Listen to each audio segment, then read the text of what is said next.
Hi, this is Corinne Cavender, Behavioral Health Executive Assistant at Tri-County Health Network. Welcome to another edition of Mental Health Matters, Access Show here on KOTO. This segment will be focusing on how climate change and other outdoor factors might affect the mental health of those in mountain towns. Like always, our monthly Mental Health Matters show on KOTO highlights resources and programs available in our community around mental health. Interviews will be posted on our website at TCHNetwork.org following the broadcast. We are excited to have you join us today. Thank you to the KOTO News Department and Ben Kerr for making this possible. For this segment of Mental Health Matters, we are joined by Chris Dickson, creator of the podcast San Juan Snowcast. Thanks for being here, Chris. Thanks, Corinne. Thanks for having me. First, can you introduce yourself, how long you've been in the community, and what you do? Yeah, absolutely. So my name's Chris Dickson. I moved here to Telluride in 2015. And since moving here, I've been involved in a lot of different things, worked a lot of different jobs, as most people can relate to in a ski community. But most recently, my work has taken me into the career of mountain guiding with Mountain Trip. And I also am a passionate backcountry skier and avalanche educator. And being here in the San Juans, we have an amazing environment to look at and study the snow. So that's what I find myself doing these days. And to add to the fun, I started a podcast back in October, and that's been keeping me very busy. So yeah, that's a little bit about me. Awesome. Well, thank you. So this show has highlighted a lot of different mental health topics, but none of them has really been this abstract. Would you please explain to our listeners how a changing climate can lead to worsening mental health outcomes? Oh man, yeah, what a good question.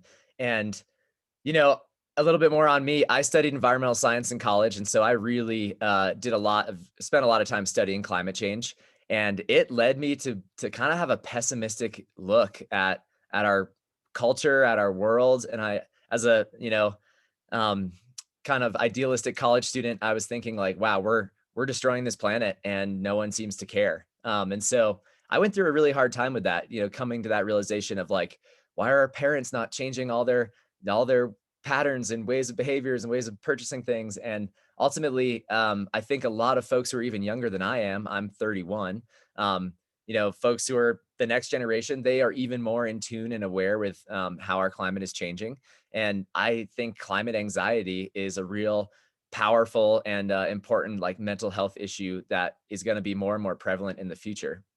So, I think for me, I'm thinking about having a family someday, and climate change is in the back of my head every step of the way. It's like, what's the world going to look like when they're my age?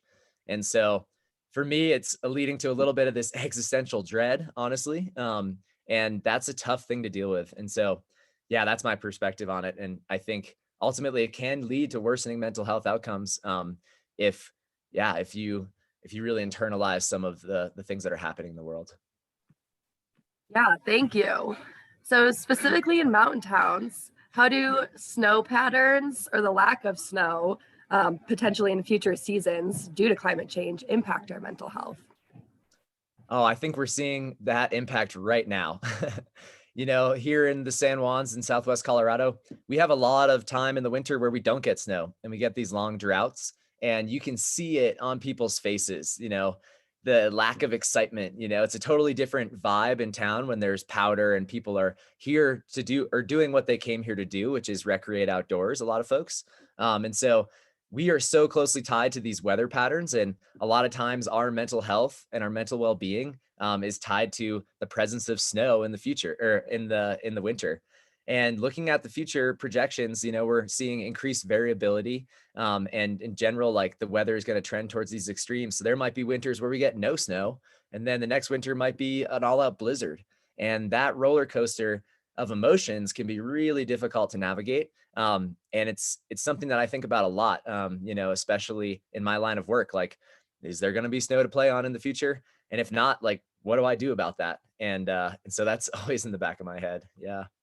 Absolutely. So kind of tying into your answer to both of those two questions, with this kind of climate anxiety, and I think you said existential dread, which I liked. What are some things or some advice you would give to people who might be feeling the same way? Like what may make you feel better? Like maybe when you're thinking like, oh my gosh, this is a huge problem. I don't know what to do. Why aren't other people doing things? What are some things that kind of maybe help your mental health that you would advise other people to think about as well? Yeah, I think I can, I have this tendency and maybe other folks can relate to like catastrophize things. And sometimes like the lack of snow starts to be this like big influencer in my mental health. And so really what's helpful for me is trying to just take a minute and to like put some things into perspective. And I know that's not easy for everyone, and I want to acknowledge that, but I think in my life, there's still a lot of things that I'm so grateful for, and that bring me positive mental health outcomes. And so, for me, it's all about like, well, if this negative thing is impacting my life, like, I want to like sit with that and feel it because it's real. But also, I want to remember that there's a lot of positive things in my life or in our culture or in our community or in the globe. Like, there are good things happening in this world every single day, and just keeping that in the back of my head, gives me a sense of hope. And then also knowing like, yeah, a bad day here can be followed by an amazing day. And so I think, in mountain towns, often that's that roller coaster that we're living on. And to not see each and every day as good or bad, but to just see every day as like another day. And, I value every day of my life, even the bad ones. And sometimes that's just an opportunity to learn and grow from, and ultimately to, maintain that perspective on the things I'm grateful for. Wow, that was beautiful. I swear you have talked to my therapist before. She says the exact same things all of the time. So thank you for that. Um, Absolutely. yeah. So specifically, like in regards to the outdoor community that you probably find yourself in often, what patterns or trends, positive or negative, are you seeing amongst the outdoor community in regards to mental health? Yeah, so if you've played in the outdoors for a long time, whether that's like hiking or climbing or skiing or mountaineering or whatever, you know that there's a lot of risk involved. And I have lost a lot of friends to the mountains. And like really pivotal for me was losing a buddy right after college who got hit by ice fall down in Peru on a mountaineering trip. And so I think we are dealing with a lot of trauma in the outdoor community often. And whether that's, around losing a friend or an incident that happened to us, maybe like no one got hurt or died, but like a scary thing happened. And so in general, I see that as a trend that can negatively impact us, having to deal with this trauma. And it's a bummer because we're doing the most fun thing and then suddenly like something horrible happens and someone gets hurt or killed. And it's just this roller coaster of emotions sometimes. The positive trend that I'm seeing as a result of all this is a greater awareness of that trauma. And, I'm a guide and avalanche educator. And so, just in the last decade, I've seen such a cultural shift of like, let's talk about what we're feeling more and let's talk about how these incidents are impacting us and let's do the work to deal with it. I think in like ski patrol, I'm not a ski patroller, but I have many friends who are. And there's this culture of like, oh, bad things happen and we just need to get over it. And a lot of people were dealing with trauma by like turning to alcohol or turning to partying or more extreme risky behavior. It's like, I just need to do something to feel alive again. Everything feels so dull after losing my best friend. Um, and so that acknowledgement of that cultural piece has been happening more and more. And now folks are trying to create structure and support for people who are dealing with that. And so like there's this awesome mental health grief fund for climbers through the American Alpine Club. And that is, a group of people who recognize that like, yeah, bad things happen in the mountains and like we need to support each other when those things happen because it's too easy for someone to be forgotten about or someone to be to just like take that trauma and stuff it deep down and not deal with it. And so we're trying to deal with it more and more. Awesome. Thank you.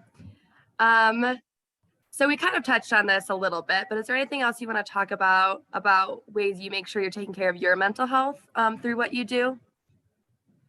Yeah, absolutely. And in mountain towns, we have this culture of like, it's a good day or it's a bad day, or we're like working, working, working, working, working. And then we finally get a day off and we want to maximize that day off, especially in the backcountry ski world. People are like, this is my one day. I got to go big. And I think, in backcountry skiing, I talk about how it's a lifelong pursuit. And if you make decisions that way, you really run the risk of like getting yourself in trouble. And so just knowing that like there's always going to be another powder day here in Telluride. And for folks who get stressed about like all my friends are doing this and they feel that, that FOMO, the fear of missing out, just remember that like there's always going to be another opportunity for that, even with climate change, even with all the things we've talked about. And so just remembering that like there will be more opportunities. And also, on those days when I've been working really hard and I finally have a day off, instead of going out and getting after it, really listening to like my mental health. And it's like, what do I really need today? And this is a great example. Last 5 days, or 6 days, I've been working these avalanche courses back to back, really high energy. Today, I was like, well, I need to go skiing because I have another course coming up tomorrow. And in general, I'm like, that's not what my body's telling me. And that's not what my brain is telling me. So I'm just taking it easy today. And I'm going to like answer emails and deal with some like life hygiene. And know that like there's going to be skiing again in the future. And the fear of missing out is something that I think affects a lot of people, but ultimately like just know that you're going to have another opportunity and yeah, try and just keep that healthy perspective. That's amazing. Any other advice you want to give to the outdoor community before we go regarding mental health, or anything else you want to say? Yeah, I think one thing I want to say is here in Telluride, we've lost a bunch of people lately to suicide, to accidents in the mountains. And I think the biggest thing that we can do for each other and as a community is to just reach out to each other and remember that like a little check-in and seeing how someone is doing is so valid and so helpful and so important. And so yeah, my big piece of advice is if you're feeling something, don't isolate yourself. Reach out to a friend, a coworker, an acquaintance, or just stop and talk to somebody on the street, and that can make all the difference. And if you see someone in the community who is isolating themselves, like reach out to them, be there for them, and collectively, like we're all here for a lot of different reasons, but we all live in this tiny little canyon together. And as we see, like one tragedy has all these ricocheting effects and impacts on each other. So that's my final advice is let's start treating each other with more kindness. COVID has taken us down this kind of dark path, and I want to see a stronger, happier, healthier community in Telluride, and mental health is the start of all that. Could not agree more, Chris. Thank you. Thank you so much for joining me today. And join us next month for our next edition of Mental Health Matters. If you're interested in learning more about the behavioral health programs at Tri-County Health Network or have ideas for a future show, please email us at info@tchnetwork.org or call our offices at 970-708-7096.